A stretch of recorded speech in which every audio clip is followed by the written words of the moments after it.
Hello aspirants, I welcome you all at परचम classes. आज के सेशन में हम नेशनल इनकम अकाउंटिंग को आगे पढ़ेंगे।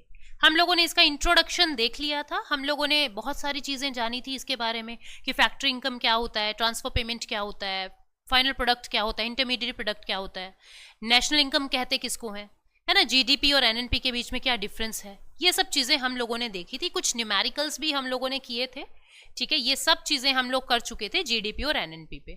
आज के सेशन में हमें समझना है कि ये जीडीपी से एनएनपी का जो कन्वर्जन हम करते हैं, तो आखिरकार ये जो जीडीपी है ये होता क्या है।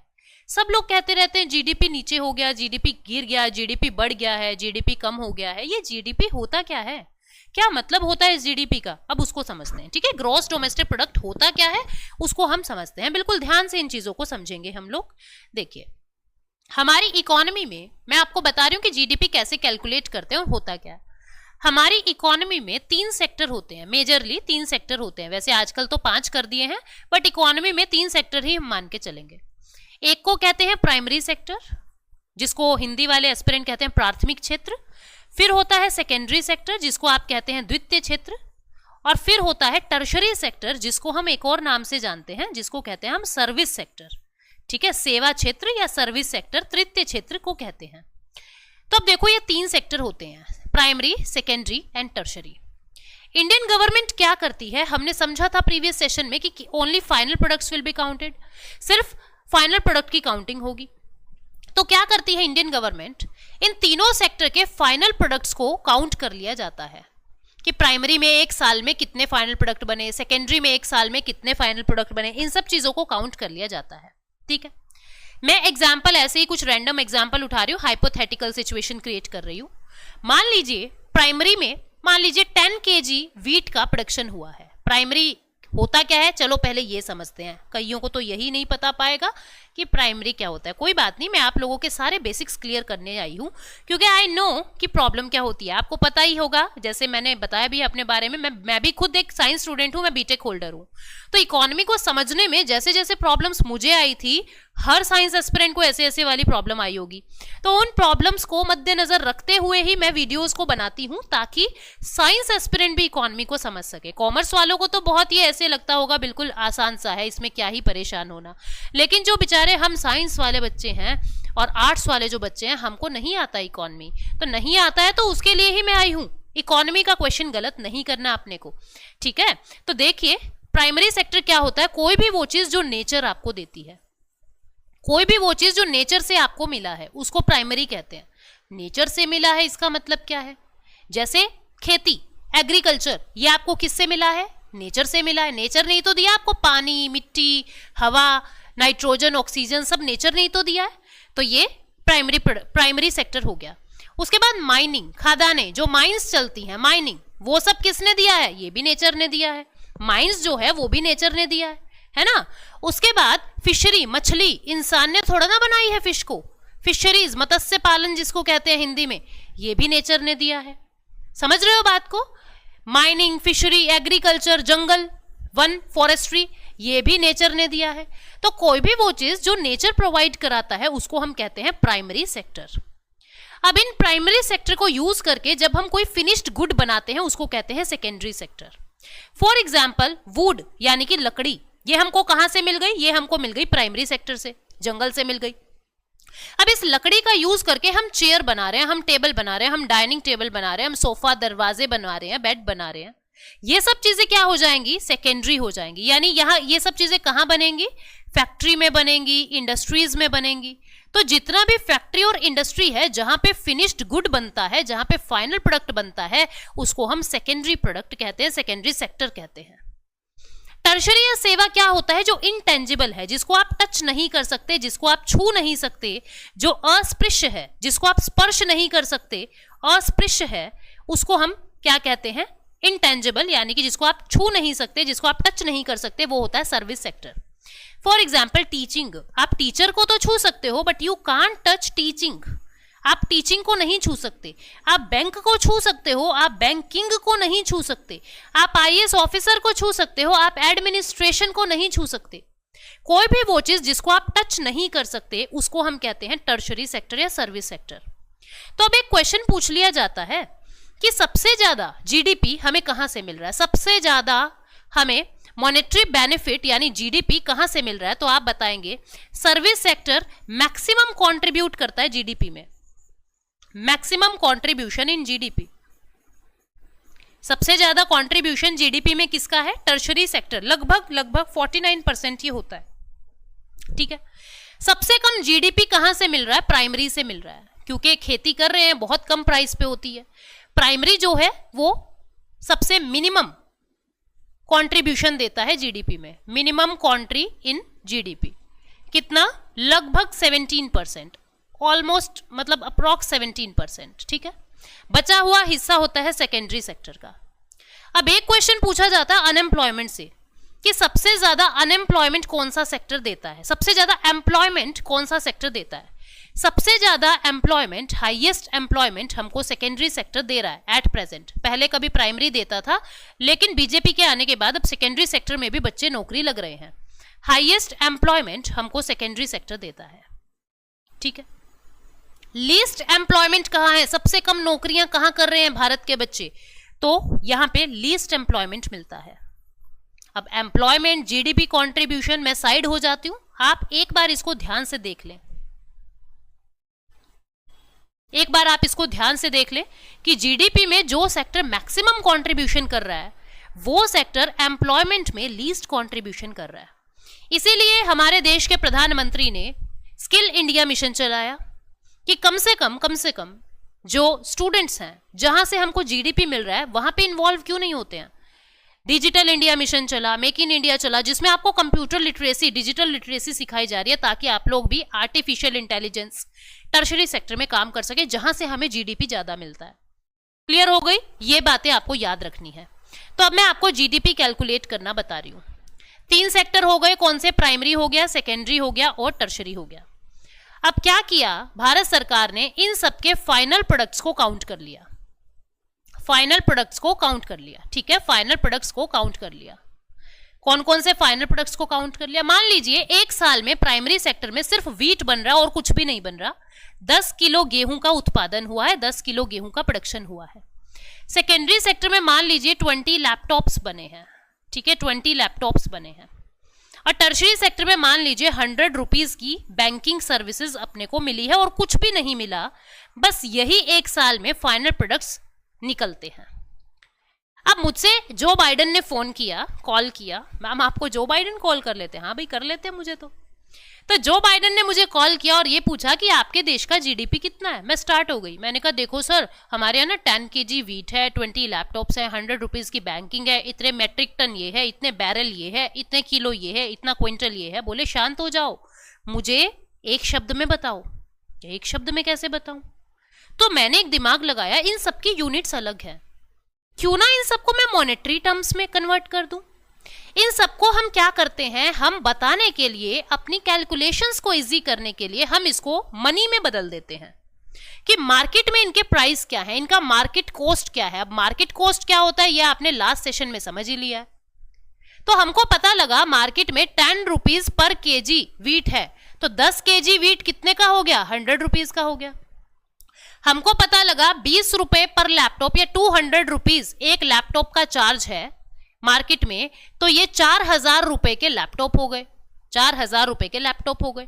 और बैंकिंग ऑलरेडी रूपी में ही था, तो मैंने इसको कन्वर्ट नहीं किया और इस तरीके से मैंने पूरा टोटल कर दिया 4200 रुपीज, ये मेरे देश की जीडीपी आ गई। हमने क्या किया, जितने भी सेक्टर हैं सबके फाइनल प्रोडक्ट निकाले और उसके मार्केट कॉस्ट में उसको कन्वर्ट कर दिया, मॉनेटरी टर्म्स में उसको कन्वर्ट कर दिया, अपनी फैसिलिटेशन के लिए, अपनी सहूलियत के लिए, ताकि हम किसी को बताएं तो आसानी से बता सके।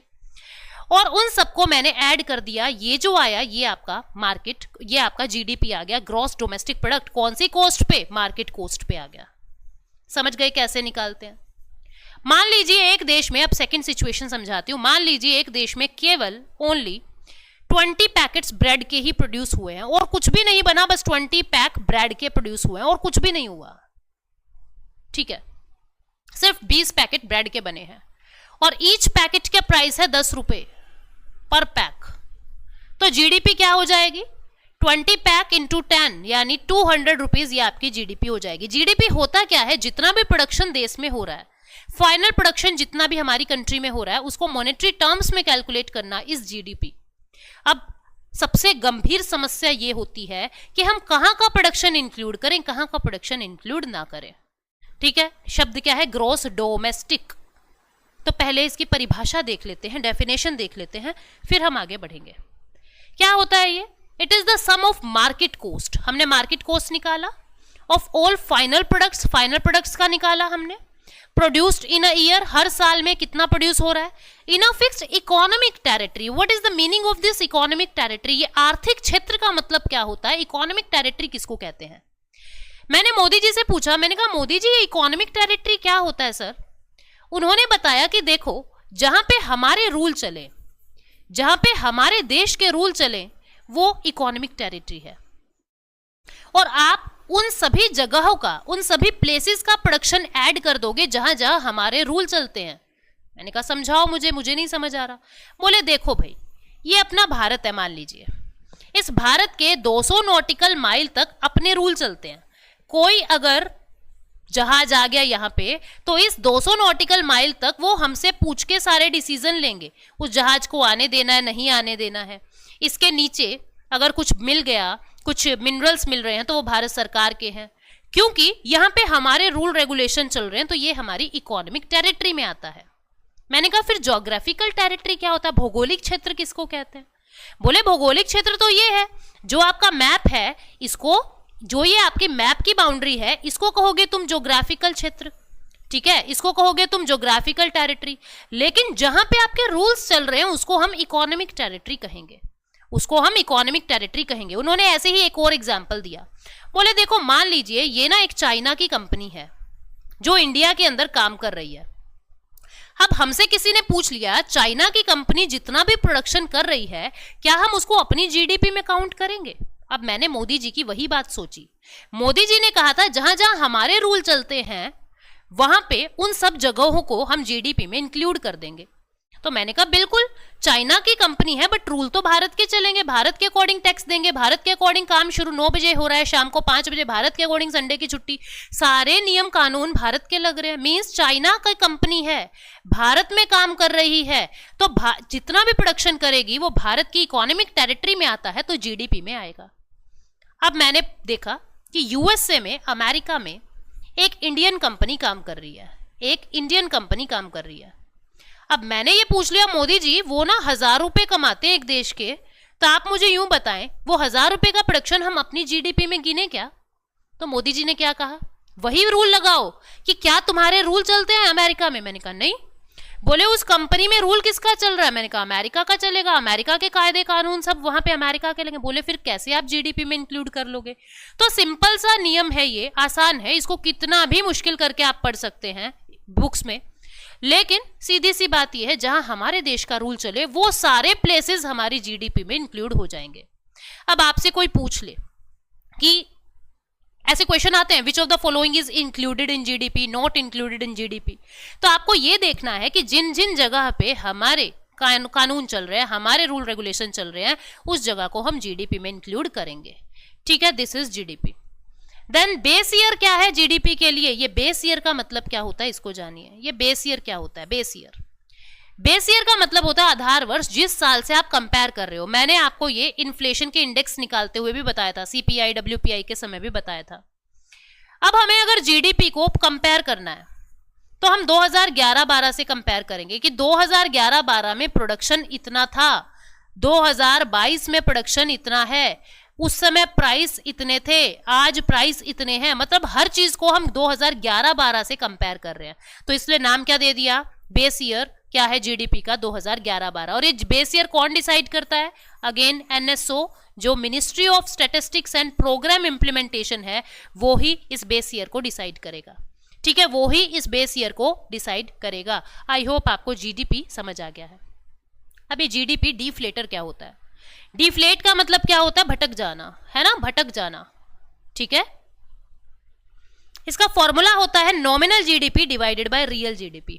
Nominal GDP divided by real GDP मतलब क्या होता है? ये क्या करता है? ये इन्फ्लेशन का इफेक्ट जीडीपी पे बताता है। रेशो है ये नॉमिनल जीडीपी की रियल जीडीपी से, याद रखेंगे। ABCD में जब हम अल्फाबेट्स करते हैं तो N पहले आता है, तो N ऊपर, नॉमिनल ऊपर, और R बाद में आता है तो रियल नीचे। कंफ्यूजन हो जाएगा पेपर में, रियल ऊपर था या नॉमिनल नीचे था क्या नहीं था। तो देखेंगे N पहले आता है तो N ऊपर और R बाद में आता है। तो समझते हैं ये सब क्या होता है, क्यों आया जीडीपी डिफ्लेटर, समझो। मान लीजिए मेरे देश में 100 पैकेट्स कुरकुरे के बने, 100 पैक कुरकुरे बने और कुछ भी प्रोडक्शन नहीं हुआ, आटा दाल चावल चीनी कुछ भी प्रोडक्शन नहीं हुआ, बस 100 पैक कुरकुरे के बने। और ईच पैक का प्राइस था 10 रुपीज पर पैक, 10 रुपीज पर पैक ईच पैक का प्राइस था। तो मेरी जीडीपी कितनी हो गई, 1000 रुपए की जीडीपी हो गई। अब इस जीडीपी के बढ़ने के दो तरीके हैं। पहला तरीका क्या है, फर्स्ट केस क्या है? फर्स्ट केस है कि जब मुझे 100 पैक कुरकुरे के ही प्रोड्यूस हुए और ईच पैक की कीमत जो है वो, ईच पैक की कीमत जो है, मान लीजिए 200 पैक जो है वो प्रोड्यूस हुए हैं और ईच पैक की कीमत 10 रुपए है पर पैक, तो मेरा जीडीपी कितना हो गया, 2000 रुपए। मेरा जीडीपी कितना हो गया, 2000 रुपए। एक तो ये तरीका है, जीडीपी बढ़ गया जब प्रोडक्शन बढ़ गया। दूसरा तरीका, second case. Second case GDP बढ़ने का यह है कि इस साल मेरा प्रोडक्शन हुआ है 100 पैकेट्स, लेकिन ईच पैकेट का प्राइस जो है वो 20 रुपीज हो गया। कितनी हो गई जीडीपी, 2000। अब आप कहोगे जीडीपी तो ऐसे भी बढ़ गई और ऐसे भी बढ़ गई, लेकिन यहां जीडीपी बढ़ी है प्रोडक्शन की वजह से, जो एक अच्छा साइन है। प्रोडक्शन बढ़ा है इसलिए जीडीपी बढ़ा है। यहां प्रोडक्शन बढ़ा है इन्फ्लेशन की वजह से, प्राइस बढ़ने की वजह से, जो अच्छा साइन नहीं है। तो जो ये हकीकत बता दे कि ये महंगाई की वजह से जीडीपी बढ़ रही है या प्रोडक्शन की वजह से जीडीपी बढ़ रही है, बस इसी को ही जीडीपी डिफ्लेटर कहते हैं। जो ये रियलिटी बता दे, जो रियल जीडीपी निकाल के बता दे कि असलियत में है क्या, प्रोडक्शन हुआ कितना है और महंगाई की वजह से हमको ये कितना बड़ा हुआ दिख रहा है। जो रियल प्रोडक्शन हमको बता दे वही रियल जीडीपी होता है। समझते हैं क्या है, क्लियर करते हैं। दो शब्द आया, रियल जीडीपी और नॉमिनल जीडीपी। अब जैसे नॉमिनल तो होता है नाम का, नामित जीडीपी, और रियल होता है वास्तविक। मैंने कहा कि स्टूडेंट्स मेरे ना 10th क्लास में 94% मार्क्स आए हैं। अब आप मुझे यूं बताओ कि मैं इंटेलिजेंट हुई या मैं डफर हुई पहले से। आप बोले मैम कुछ नहीं कह सकते, आप यूं बताओ 9th में कितने नंबर थे आपके। मैंने कहा बच्चों 9th में ना मेरे 96% मार्क्स थे। फिर आप सब लोग कह दोगे मैडम आप तो पहले से नालायक हो गए हो, आप तो नालायक हो गए हो। मतलब आपको कंपेयर करने के लिए अपना अतीत चाहिए था ना, कि पहले आप कैसे थे अब बताओ फिर कैसे हो, तब तो हम कंपेयर कर दे। हमें क्या पता कि अब 94 है, पहले कितने थे, क्या पता पहले आपके 50% हो। बात समझ रहे हो ना। ऐसे ही रियल और नॉमिनल दो कंसेप्ट आए। समझते हैं इनके फॉर्मूले क्या है। रियल और नॉमिनल दो कंसेप्ट आए। नॉमिनल होता है सिर्फ आज का बता रहा है, 94% मार्क्स, कुछ भी नहीं पता लग रहा। नॉमिनल बता रहा है करंट ईयर का प्रोडक्शन, करंट ईयर का प्रोडक्शन इनटू करंट ईयर का प्राइस। इसने किसी से भी कोई कंपेयर नहीं किया, बस आज की ही बात कर रहा है। करंट ईयर प्राइस, पता लगा कि करंट ईयर प्रोडक्शन हुआ 100 पैकेट और करंट ईयर प्राइस था 20 रुपए पर पैक, तो आंसर क्या आ गया मेरा, 2000। अब मैंने पूछा बताओ भाई मेरी जीडीपी बढ़ी या घटी, मुझे पता ही नहीं, मुझे पता ही नहीं पहले कितनी थी, पहले वाली तो बताओ। यानी ये तो हो गई आपकी नाम की जीडीपी। रियल जीडीपी अब निकालेंगे। ये कैसे निकलेगा, करंट ईयर का प्रोडक्शन, हमें तो प्राइस का खेल देखना है कि प्राइस कम ज्यादा हुए हैं क्या। करंट ईयर का production into price of base year, price of base year, बोले बेस ईयर के प्राइस से कंपेयर करो फिर निकालो जीडीपी, तब पता लगेगा हकीकत में महंगाई की वजह से बढ़ी है प्रोडक्शन की वजह से। तो हमने देखा 100 पैकेट जो थे वो कुरकुरे के बने, करंट ईयर का प्रोडक्शन, और बेस ईयर में प्राइस तो 10 रुपए पर पैक था, तो आंसर क्या आ गया, 1000। मतलब हम क्या कहेंगे कि हमें जो जीडीपी बढ़ा हुआ दिख रहा है वो तो महंगाई की वजह से दिख रहा है, प्रोडक्शन नहीं बढ़ा है।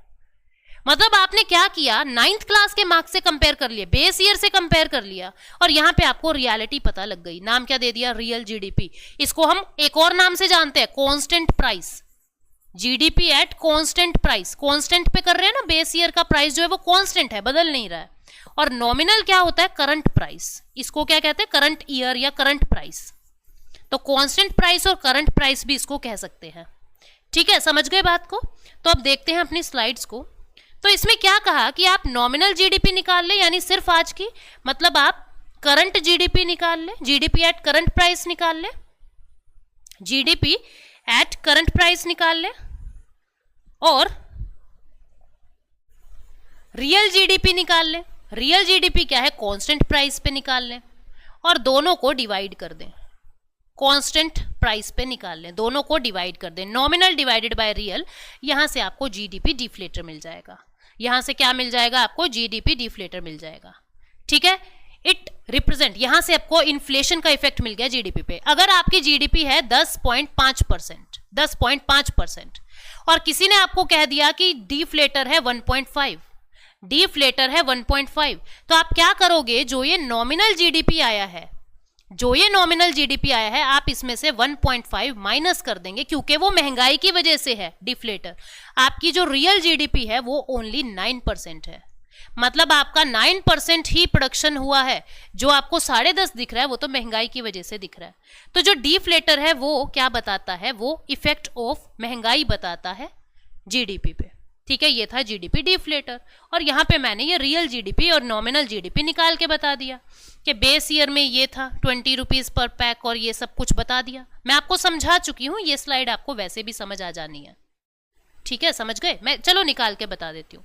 Real GDP, current year production, देखो भाई current year production 100 pack, base year का प्राइस 20 रुपीज पर पैक, आंसर क्या आ गया 2000।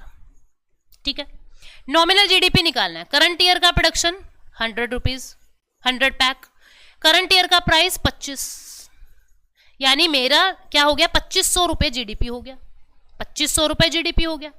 अब तुम इस बात को देखो, मुझे निकालना है डिफ्लेटर। डिफ्लेटर क्या होता है, नॉमिनल डिवाइडेड बाय रियल, यानी 2500 डिवाइडेड बाय 2000, ये कितना आ गया आंसर,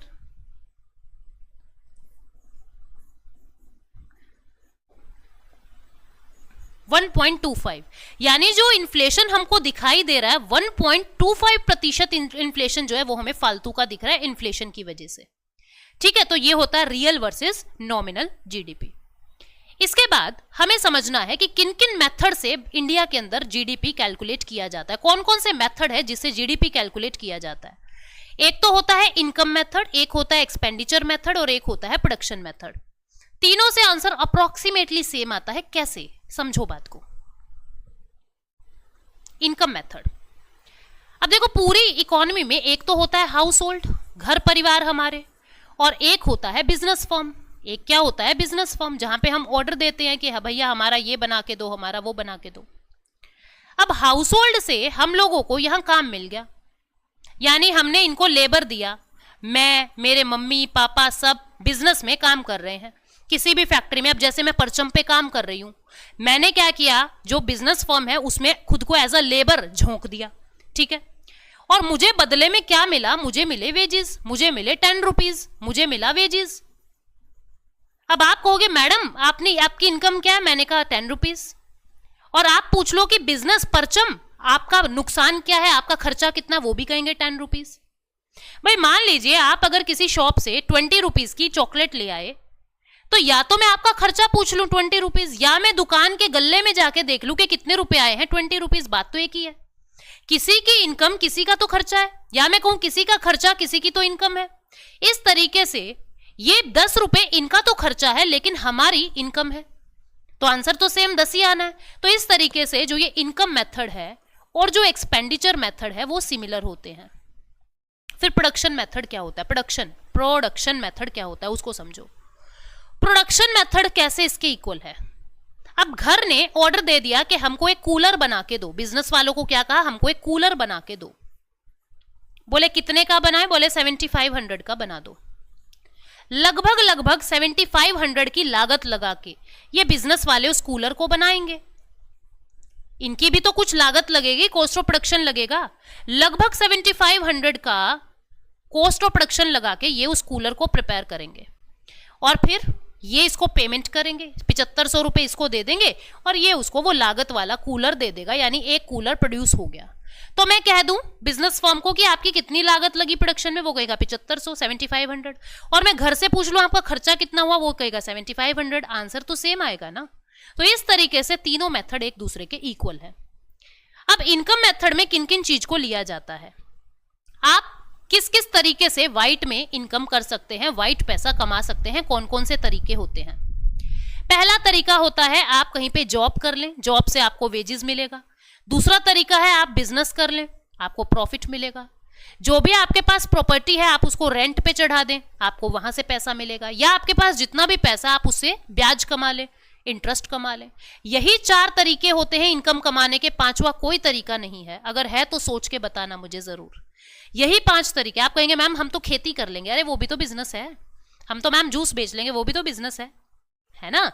तो वेजेस, प्रॉफिट, रेंट और इंटरेस्ट, यही 4 चीजें इनकम मेथड में आती है। फिर एक्सपेंडिचर मेथड में क्या लेते हैं, इसका फॉर्मूला होता है C+I+G+X-M। ये फॉर्मूला होता है। सी का मतलब होता है कंजम्पशन, आप एक साल में कितना कंज्यूम कर गए, आटा, दाल, चावल, चीनी, जूस, पानी, दूध कितना पी गए, दैट इज कंजम्पशन। आपने कितना इन्वेस्टमेंट किया, कितने घर खरीदे, कितनी गाड़ी खरीदी, कितने शेयर खरीदे, कितना गोल्ड खरीदा, ये वो है। सरकार ने आपके ऊपर कितना खर्चा किया है, गवर्नमेंट एक्सपेंडिचर। सड़कें कितने की बनाई, हॉस्पिटल, पुल, ये सब आ गया। आपने कितना माल बना बना के विदेशों में भेज दिया, आपकी भी तो लागत लगी ना, खर्चा लगा, तो हमने उसको भी जोड़ लिया कि एक्सपोर्ट हमने कितने का किया है, उसको रिप्रेजेंट करते हैं एक्स से। और इंपोर्ट को हम माइनस कर रहे हैं, जितना हमने इंपोर्ट किया है वहां से उसको हमने माइनस कर दिया, एम से शो कर रहे हैं इंपोर्ट को। एम से क्यों कर रहे हैं, आई से क्यों नहीं कर रहे, बिकॉज आई से इन्वेस्टमेंट हो गया, इसलिए हमने एम से इंपोर्ट कह दिया। और इंपोर्ट को माइनस क्यों कर रहे हैं, बिकॉज अब मान लीजिए आपने कहा हम तो दुबई का गोल्ड पहनेंगे, गोल्ड को आप ऑलरेडी इन्वेस्टमेंट में काउंट कर चुके हो, तो फिर से इंपोर्ट में काउंट नहीं करना। आपने कहा हम तो क्या कहें कि मलेशिया का जूस पिएंगे, तो जूस को आप ऑलरेडी कंजम्पशन में इंक्लूड कर रहे हो, फिर से मत करो, ठीक है। तो इंपोर्ट को इसलिए मैंने माइनस कर दिया है, ये एक्सपोर्ट माइनस इंपोर्ट। इस तरीके से ये पूरा एक्सपेंडिचर मेथड बन जाता है। और जो प्रोडक्शन मेथड है ये बिल्कुल वैसे ही है जैसे हमने जीडीपी कैलकुलेट किया था, तो मैं फिर से इसको नहीं बता रही। इसका एक और मेथड होता है, इसका एक और नाम होता है ग्रॉस वैल्यू एडिड मेथड। तो ये 3 मेथड होते हैं नेशनल इनकम को कैलकुलेट करने के। अब छोटी छोटी 2-3 बातें और देख लेते हैं। पर कैपिटा इनकम क्या होता है, प्रति व्यक्ति आय, कि हर साल हर व्यक्ति किसी भी देश का हर एक पर्सन कितना कमा रहा है। पर कैपिटा इनकम ये एवरेज होती है कि हमारे देश की टोटल नेशनल इनकम कितनी है और टोटल पॉपुलेशन कितनी है। मान लीजिए अपने देश की टोटल नेशनल इनकम है 100 रुपीज और टोटल पॉपुलेशन 5 ही लोग उस देश में हैं, तो 20 रुपए पर कैपिटा इनकम आ गई कि हर इंसान एक साल में 20 रुपए कमा रहा है। 20 रुपए पर कैपिटा इनकम अभी लगभग 1,30,000 96,000 समथिंग है भारत की, 96,000 समथिंग अभी भारत की पर कैपिटा इनकम है। आई एम नॉट श्योर अभी एग्जैक्ट फैक्ट में कितनी है, बट इस तरीके से नेशनल इनकम निकलती है, पर कैपिटा इनकम निकलती है। ये होता है पर कैपिटा इनकम। उसके बाद एक शब्द है डिस्पोजेबल इनकम। क्या होता है इसको समझो। मान लीजिए ये परचम क्लास है, ये परचम क्लासेस है, ठीक है। परचम क्लासेस ने हर तरीके से कमाई करके मान लीजिए 100 रुपीज कमा लिए, 100 रुपीज कमा लिए। अब इन 100 रुपीज में से कुछ पैसा वो मुझे भी देंगे। ये जो 100 रुपीज कमाए ये क्या कहलाया जाएगा, ये प्राइवेट इनकम कहेंगे हम, परचम की प्राइवेट इनकम है ये।